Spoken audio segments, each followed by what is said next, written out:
Kumusta mga kanoy? So, welcome back sa ating YouTube channel, Philippine Noises. So, ngayong araw, another update naman tayo about politika ng ating bansa na naman tayo. So, ang video to is mula naman kay Viral Broadcast PH. So, may tumabagat na breaking news. Bato de la Rosa huli sa airport? Question mark. Amy Marcos may relasyon kay Bato de la Rosa? Question mark. So, yan yung panonoorin natin ngayon, men. Bibigyan natin to ng reaction and then kayo na lang din bahalang umusga. So, bago natin simulan, Viral Broadcast PH, supportahan nyo yan. Tapos syempre, kung trip nyo ng mga ganitong reaction video may kasama kayo manood, huwag nyo na rin kalimutan supportahan yung YouTube channel natin, Philippine Noises. So mga kanoise, hindi na natin ito patatagalin pa, simulan na natin, baka agawin pa ng China. Again, babagat ng din yung ito, breaking news, Bato de la Rosa huli sa airport? Question mark. Amy Marcos may relasyon kay Bato de la Rosa? Question mark. So, kayo na lang din mahalang umusgano and then papanoorin natin to. So, Viral Broadcast PH, Philippine Noises, like, comment, share, subscribe. Start. Mga ka-viral and welcome back again to this YouTube channel. Latest update na naman tayo ngayon. Naging komplikado at masalimuot ang mga nangyari noong nagdaang taon na naglagay sa lubhang kontrobersiya sa mga sangay ng ating gobyerno, lalo na sa Department of Public Works and Highways o DPWH na nagkaladkad na mga pangalan ng mga matataas na opisyal sa ating gobyerno. Nabulgar ang bilyon-bilyon na pera sa national budget ng 2025 na ninakaw na para sana sa mga proyekto ng DPWH na mapapakinabangan ng mga Pilipino.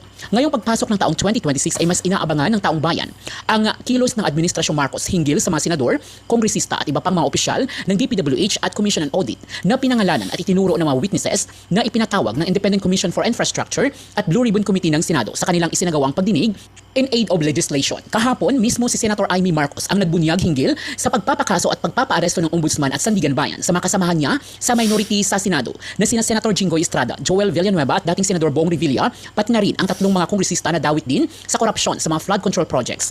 Ayon kay Amy Marcos ay sa darating na January 15 ay formal na di umano silang kakasuhan.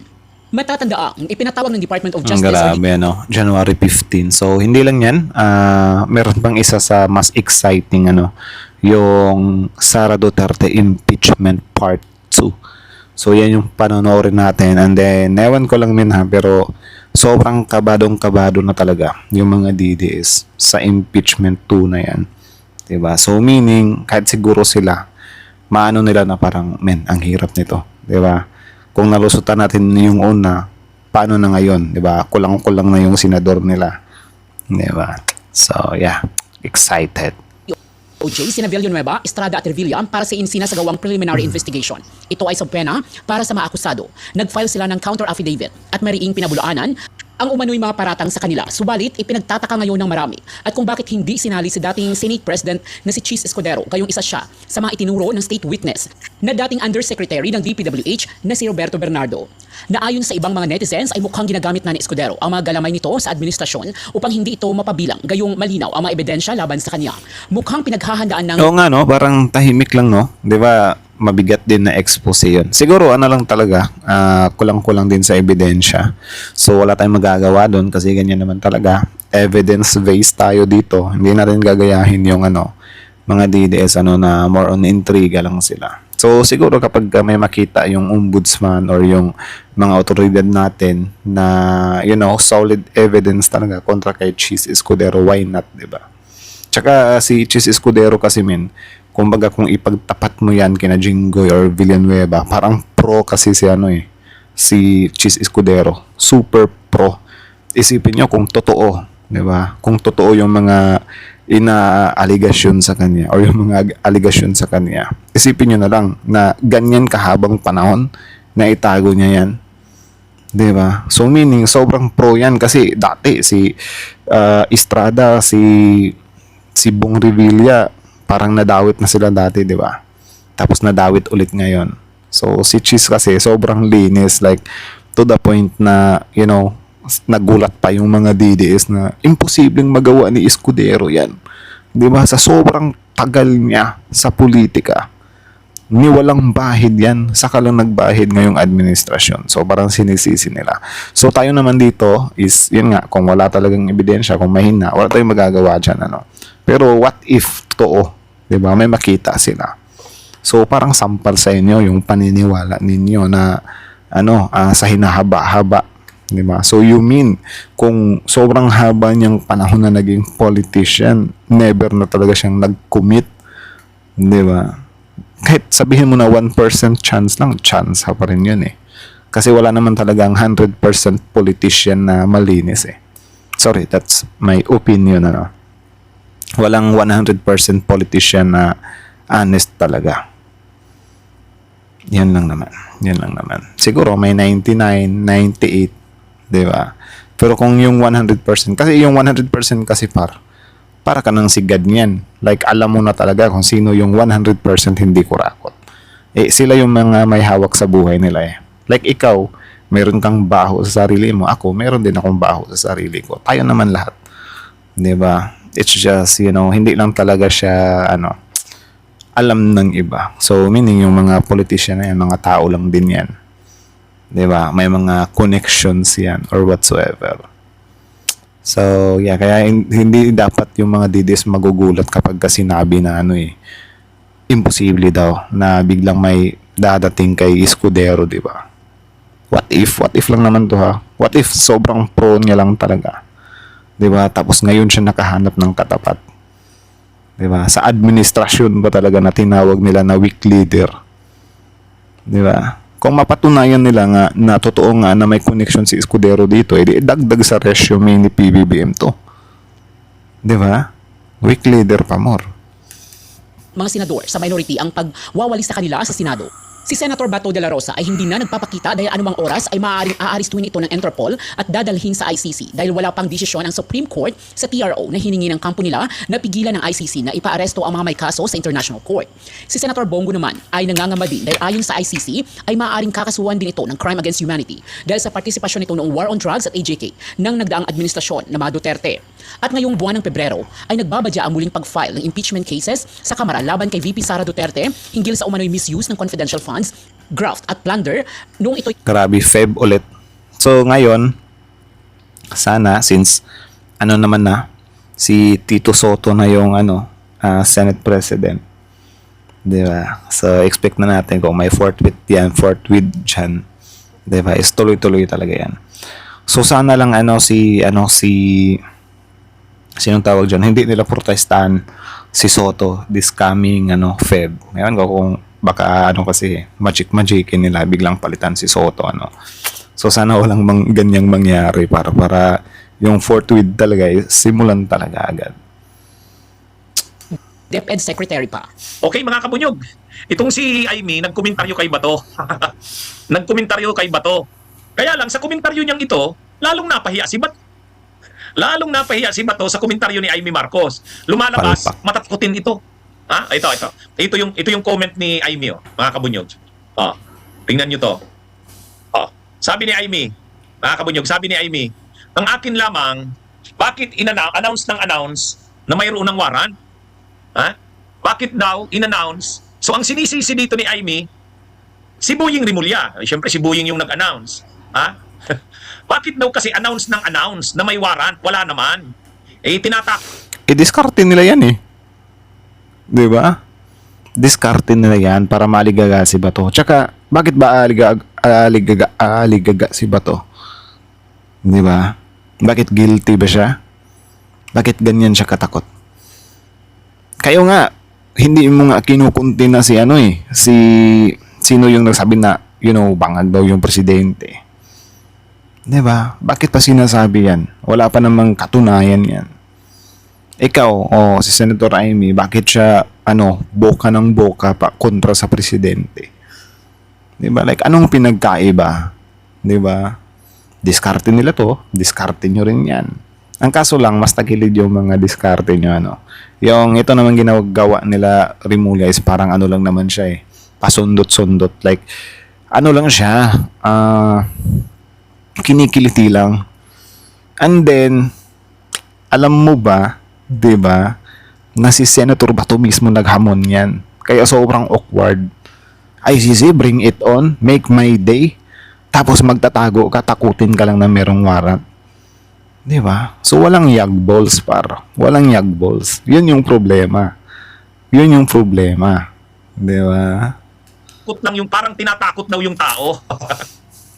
Parang tinatakot daw yung tao. Di anong ibig sabihin yan? Napakalaking tao ni Bato. Dating PMAyer pa, dating PNP chief. Tapos kung makapagsalita, kung makapaghambog, akala mo walang kinakatakutan. Ay pero sabi ni Amy Marcos, parang tinatakot daw yung tao. Eh kung hindi naman siya matatakot, hindi naman siya maaapektuhan, kahit naman sabihin pa ni Boying Rimulya. Di ba ganun yung dialogue niya dati? Yung dialogue niya dati, go ahead. Make Go my ahead, day. iparisto nyo na ako, walang problema sa akin yan. Di ba? Ganun yung ay ngayon. Sinabi Tama. lang naman, Tama, di ba? Sisihin nyo si Bato.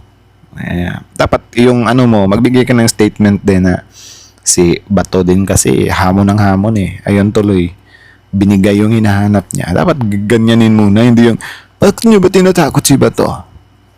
Di ba? Kung wala pang warrant, edi wala pang warrant. Kala mo naman talaga sila hindi naglalabas ng mga intriga na wala pang hindi natin alam kung saan ang galing. Di ba? ni Ombudsman Boying na may balita siya na mayroon ng warrant of arrest, nagtatago na.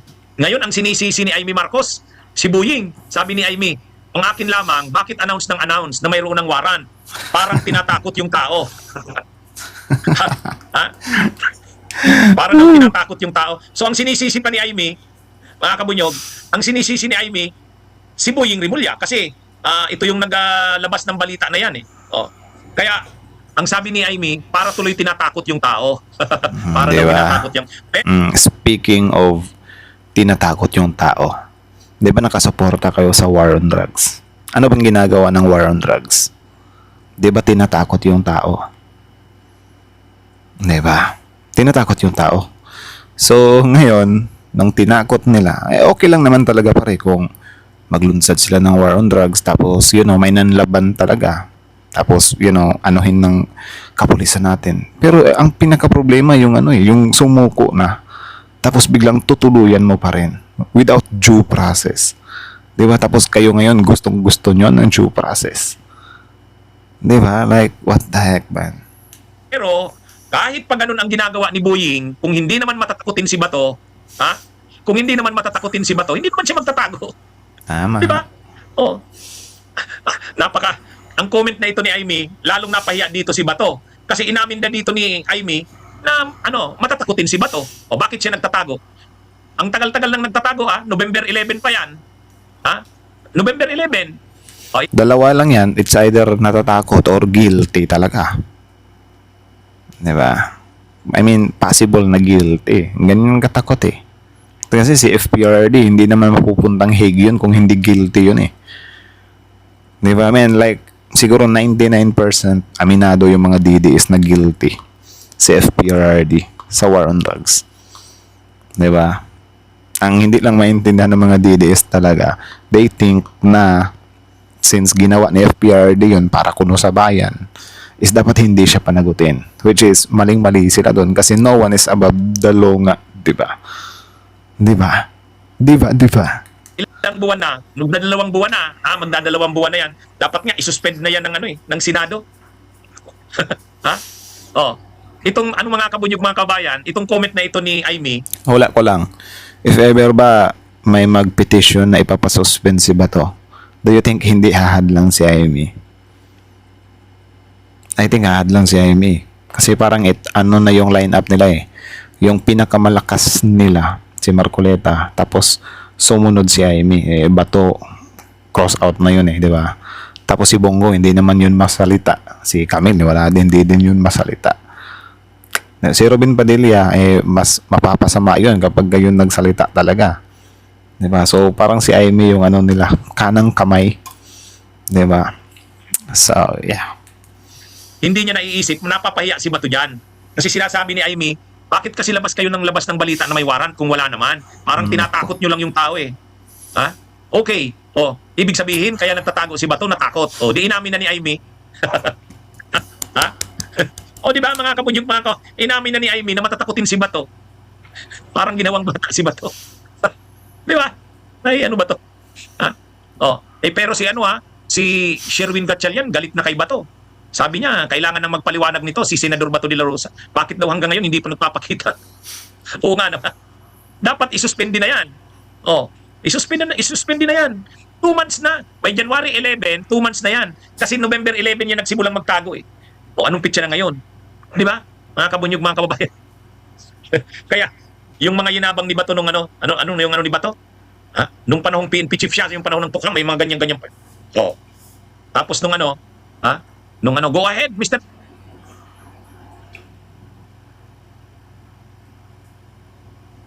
Ala, nag-loading yung ano natin. So, yan. Yan yung napapala. Yan yung napapala. Actually, okay lang naman talaga kung hindi nauna yung yabang. Kaso nauna yung yabang. Trillanes, make my day. Kaya mas nakakatawa.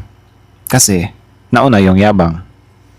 Tsaka, I think hindi naman na nakakagulat yan, par. Na yung, talaga, yung image ng mga nasa DDS camp, DDS block or whatsoever, is more on ganyan lang talaga sila. Parang, hindi nila pinag-iisipan yung mga sasabihin muna nila. Tapos kapag panagutin na sila, biglang iiyak, babanat, na pinopolitika, ginigipit, or whatsoever. Like, what? Diba? Like, ano yun? Diba? Kayo yung unang, magyayabang, kayo yung unang manduduga, kayo yung unang, biglang magsasalita ng mga intriga. Tapos kapag tanungin kayo kung totoo ba to, diba? Tapos kapag panagutin kayo, bigla-bigla kayo nagagalit. Diba? Parang nagiging trademark na nila yan eh. Like, I think mostly sa kanila ganyan. Though hindi ko nila lahat, 'di ba? Pero mostly ganyan. 'Di ba? From FPRD, Bato, sino pa yung mga nasa grupo nila. Kaya saan mo ba yan nabalitaan, Kabunyog Larry Santiago? Totoo ba yan? Nahuli na si Harry Roque? Ha? Di ano yan? Ha? Bakit naman nahuli? Bakit naman nahuli si Harry Roque? Ano naman siya eh? Ibig sabihin, aniresto na ng Sige nga, tingnan ko nga sa balita kasi ni Larry Santiago, nahuli na daw si Harry Roque. Hindi naman. Wala. Wala. Yan mga kabunyog, mga kababayan. Napakahaba nitong napakahaba na nitong pagtatago ni Bato. Pag lumabas yung arrest warrant, magtatago pa siya. So ibig sabihin, ang haba na ng magiging pagtatago niya. Mga kabunyog, mga kababayan, ngayon pa lang nagtatago na siya, wala pa nga yung arrest warrant. Pag lumabas yung arrest warrant, magtatago din siya. Ang haba na ng pagtatago niyang ito, hindi na ito pwedeng palampasin ng Senado. Dapat niyan. At least pwede na nilang i-apply ng Guinness World Record. Baka maunahan pa nilang makuha na ng Guinness World Record si Philippine Looper. Sakto, no? The longest day senator is absent. Tama ba yung English natin? Diba? Senator with most absent. Partida top 1 senator pa yan. Hindi pala top 1. Si pala yung top 1. Ay, at least top. Yeah, nasa top pa rin, di ba? Bato yan eh. Tapos most absent, di ba? Ang gara. Tapos yung congressman, nag-attempt pa ng sobrang habang vacation, di ba? Buti hindi natuloy. Nahiya siguro.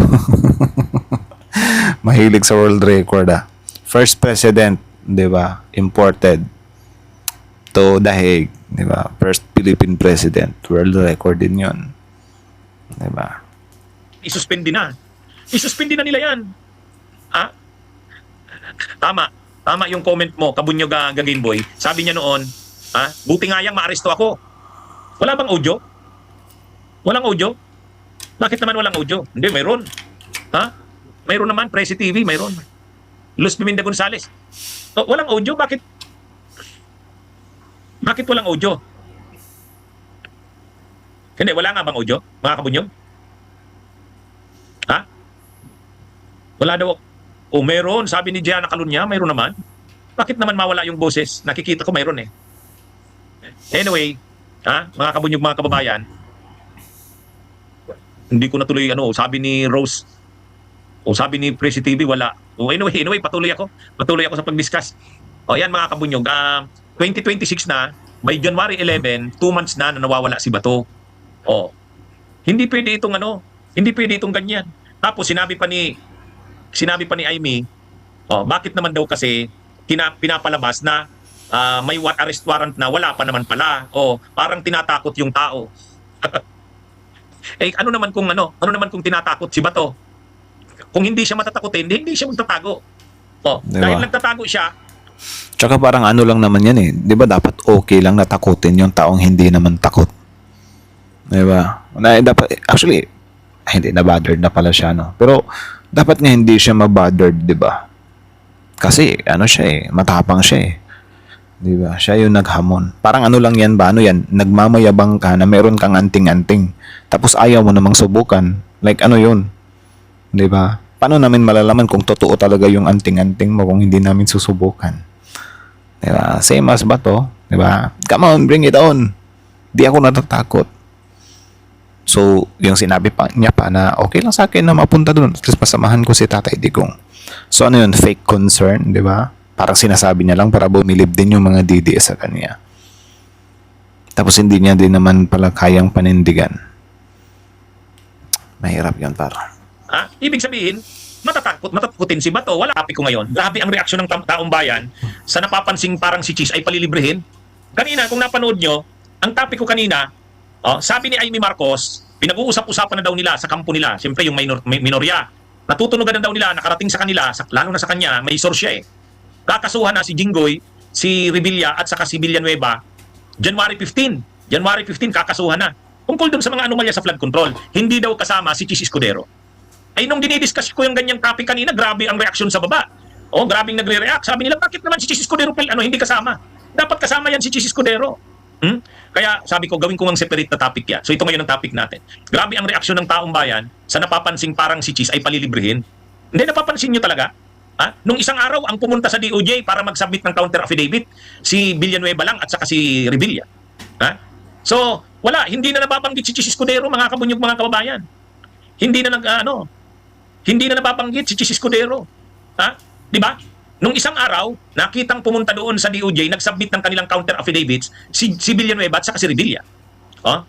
Tapos ngayon naman, inanunsyo ni Tsaka ano din ewan ko kung ako lang ba, pero parang naanoy ako na yung mga politician na involved sa mga ganito, parang wala kang nakikitang kaba sa mga pagmumukha nila, Sige, sabihin natin, kasi innocent until proven guilty pa naman talaga sila, di ba?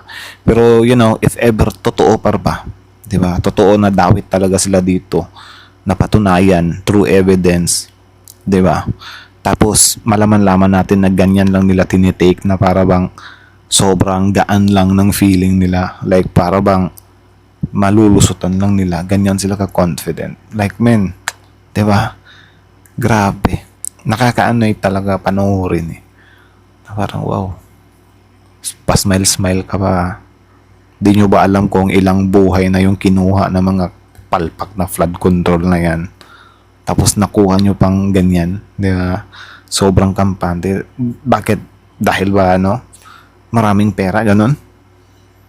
Di ba? Or sometimes kasi yung law natin dito sa bansa is nalulusutan ng mga mayayaman talaga. Sobrang hirap i-convict ng mga mayayaman dito sa bansa natin. Kaya nga si FPRRD, isipin nyo na lang kung hindi sa dahig yan dinala, dito lang sa Pinas yan, baka matagal lang nakalaya yan eh. Diba? Kasi may impluensya sila dito eh. Marami silang connection dito eh. Unlike dun sa dahig, na, wala talaga silang makakapitan dun. Even sila nire-restrict. Even Christmas or New Year, parang pahirapan talaga. Diba? Ganyan ka unbiased doon. Walang connection. Kaya siguro yung napagdesisyon ng admin, sige, doon na lang sa dahig yan. Kasi kung dito, makakalaya lang din naman yan in no time eh. Kaya nga si Kibuloy, di natin alam si Kibuloy kung mabubulok talaga siya dyan. Diba? Malay natin, pagka naging presidente na si Sara, biglang ma-release na naman yan. Di natin alam. Maraming pwede mangyari. Diba? Kaya dapat talaga sa mga to. Kaya nga siguro takot na takot si Bato kasi hindi kaya ng powers nila na Diba? Hindi kaya ng powers nila na i-overturn yung mga atraso nila. Especially yung sa ICC na talaga, Yung kay VP Sara, kung nagawa nila yun, di ba, na knowing na sobrang bibigat sana ng mga ebidensya. Pero syempre, marami sila dito eh. So, nadaig. Nadaig, di ba? So, ganyan. Yan yung example ng connection. Di ba? Na, yun lang talaga. Nakakaano nga eh. Or ang weird nga isipin na sobrang grabe sila kung makapamuna sa kabila, mga kalaban nila sa politika na kesyo ganyan daw, gumagamit ng connection or whatsoever. As if naman na hindi din nila ginagawa dati. Di ba? Bakit ba sobrang daming nakasuporta dati sa war on drugs ni FPRD? Do you think hindi dahil sa connection yun? Kasi kung organic talaga yun, dapat, di ba? Yung mga nakasuporta dati, hindi nagbago yung stand nila eh. Pero bakit nagbago yung stand nila? Di ba? Anunsyo ni Amy Marcos ngayong araw lang na kakasuhan na daw sa January 15 si Revilla, si Jinggoy at saka si Villanueva. So Revilla, Villanueva, Estrada. Wala si Cheese. So medyo galit ang taong bayan, yung mga netizens na nagre-react kanina sa live ko. Hindi pwede, bakit hindi kasama si Cheese Escudero? Hindi, sa totoo lang mga kabunyog, mga kababayan, sa totoo lang, huwag nilang sabihin walang testigo. Huwag nilang sabihin walang testigo kay Cheese Escudero. Unang-una, binanggit mismo ni Bernardo.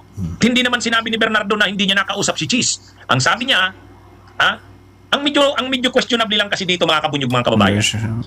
Sino ba yung bagman ni Cheese? Yung nagngangalang Maynard Ngo.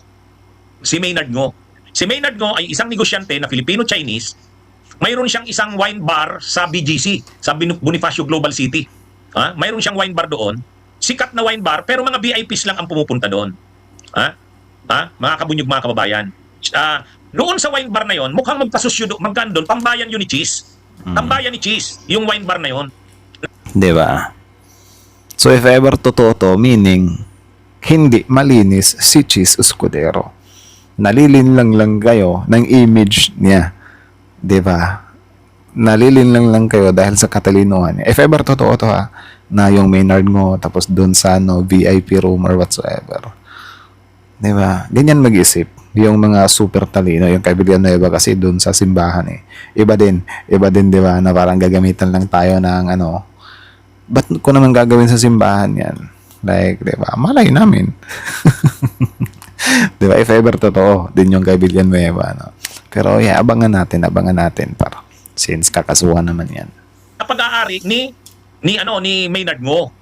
Ngayon, itong si Maynard Ngo, dahil ni Cheese, kadikit ni Cheese, doon tumatambay si Cheese. So kung may kakausapin si Cheese, doon niya kinakausap. Pangalawa, itong si Maynard Ngo ay kasusyo ni Heart Evangelista sa isang negosyo tungkol sa beauty, wellness, mga ganun. Mga kabunyog, mga kababayan. Yan yung Maynard Ngo. Itong si Maynard Ngo, nabanggit din ito sa libro ni Vic Rodriguez, mga kabunyog. Nabanggit din yan, Maynard Ngo na yan, sa libro ni Vic Rodriguez. Sumulat ng libro si Attorney Vic Rodriguez, kinikwento niya yung pagkapanalo ni PBBM ni Bongbong Marcos sa eleksyon. Siyempre, pinagmamalaki ni Vic Rodriguez, siya daw ay malaki ang naitulong sa panalo ni Bongbong. Sabi niya, nung manalo si PBBM, linagay siyang executive secretary, maraming mga request na malagay sa pwesto. Kumbaga yung mga posisyon ng gobyerno, maraming nagre-request. Tapos may table na present si Vic Rodriguez, ang nakalagay doon, itong mga ito, gustong ma-appoint sa gobyerno sa ganitong posisyon, si ganito, si ganyan. Ang nag-recommend niyan, Maynard Ngo. Ilan yon? Siguro mga 5 yon. Kaya ibig sabihin, ma-influence yung Maynard Ngo na yan sa Malacanang. Sa katunayan, ginawa siyang special envoy sa China. Yung economic ng Pilipinas sa China, si Maynard Ngo. Dito yan sa administrasyon ni PBBM. Kaya ibig sabihin, itong si Maynard Ngo, nakadikit ni Cheese, ay malakas sa Malacanang. Sino ang connection niya? Si First Lady Lisa Araneta. Sa katunayan, mayroong isang teacher na sumulat sa ICI na imbestigahan din si Lisa Araneta kasi nga ang connection niya kay Maynard Ngo. Si Maynard Ngo naman, nakakonek kay Cheese Escudero. Si Maynard Ngo ang nakikipag-usap sa mga proyekto ni Cheese Escudero. Kumbaga yung detalye ng proyekto, si Maynard Ngo ang nakipag-usap. At si Maynard Ngo ang kausap ni Bernardo, yung dating DPWH Undersecretary. So meaning, big time yung Maynard Ngo na yan, pero bakit siya yung bagman? Or si Maynard Ngo, meron din siyang bagman. Diba? Ewan ko ba? Big time eh. Na bumaliktad na. So nag-usap si Maynardo sa si Bernardo. I-free up mo na si Toyota at si Mitsubishi. Kumbaga, magiging accounts payable na ni national government. Yeah. That's a workaround. Yeah, yeah. What about your the past years na hindi nabayaran? So, yun lang naman mga kanoisi. So, kayo na masasabi nyo dito, comment down below. Tapos yun, pag-usapan natin yan sa comments section.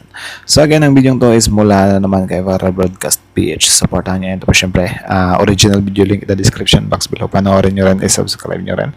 And syempre, bago nyo iwan yung YouTube channel natin, Filipino IC, like, comment, share, subscribe. So, yeah, that's it para.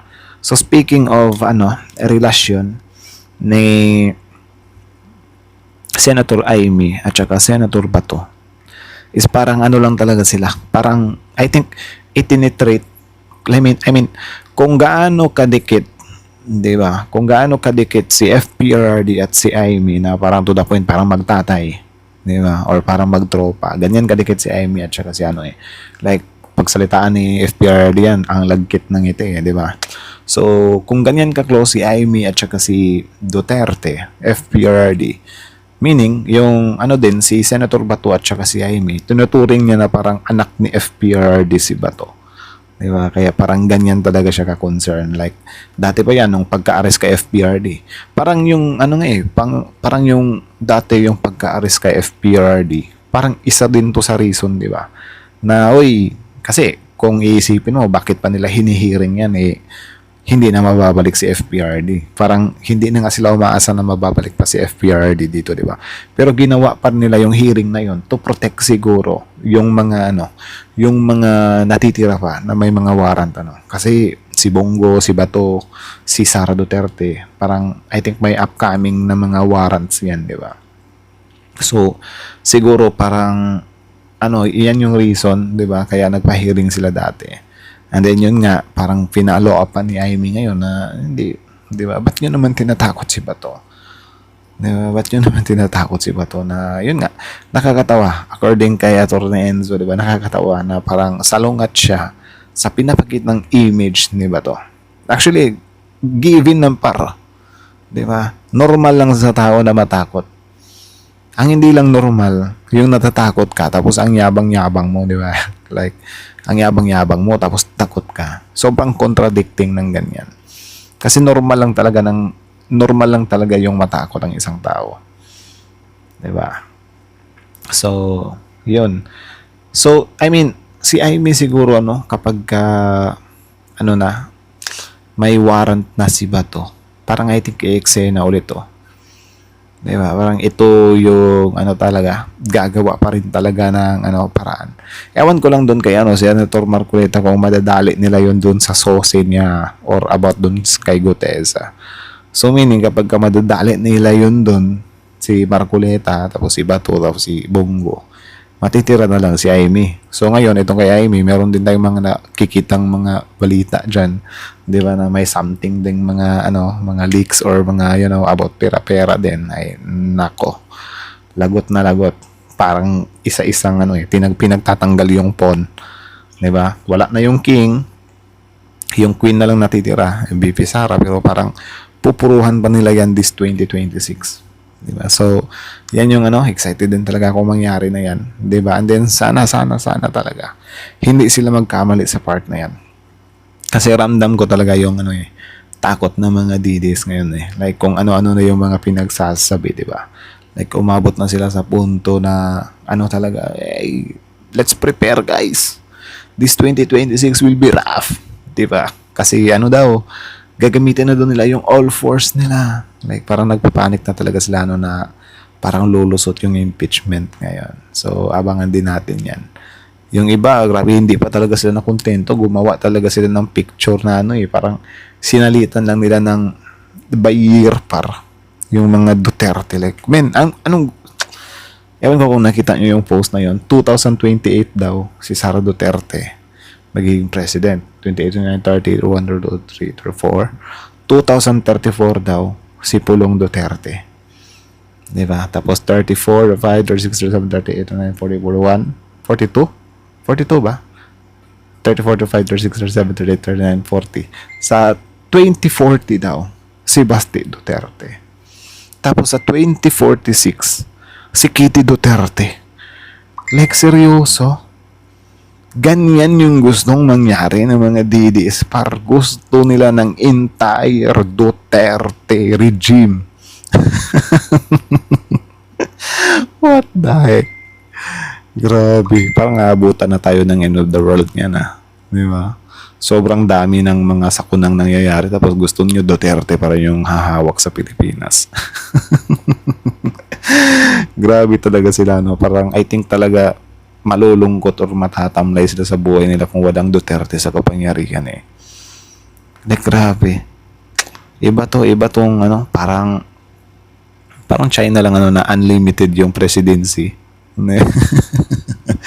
Parang walang kawala talaga. Parating si Jinping yung ending, di ba? Kung hindi, yung sa Korea mga Jong-un.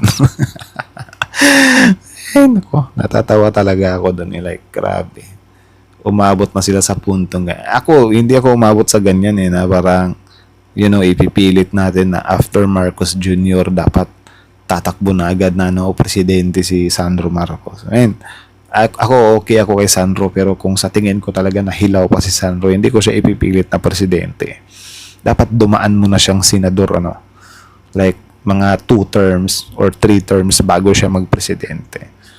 Dapat hindi tayo padadala sa ganyan na porket Duterte blood is ituloy-tuloy na hanggang 2046. Tapos ano yan, pati anak ni Kitty Duterte gusto nyo rin maging presidente. Ano yan, parang hindi nyo na patatapusin yung term ng mga Duterte. Ganyan na ba kayo ka some kind desperate? What the heck? So yeah, that's it na lang muna. So kayo na masasabi nyo dito, comment down below, tapos yun pag-usapan natin yan sa comment section. So again, Boss Balita TV, Viral World the Speech, Filipino AC, Attorney Enzo. Support nyo rin Attorney Enzo. So yeah, like, comment, share, subscribe, Filipino ACs. Yeah.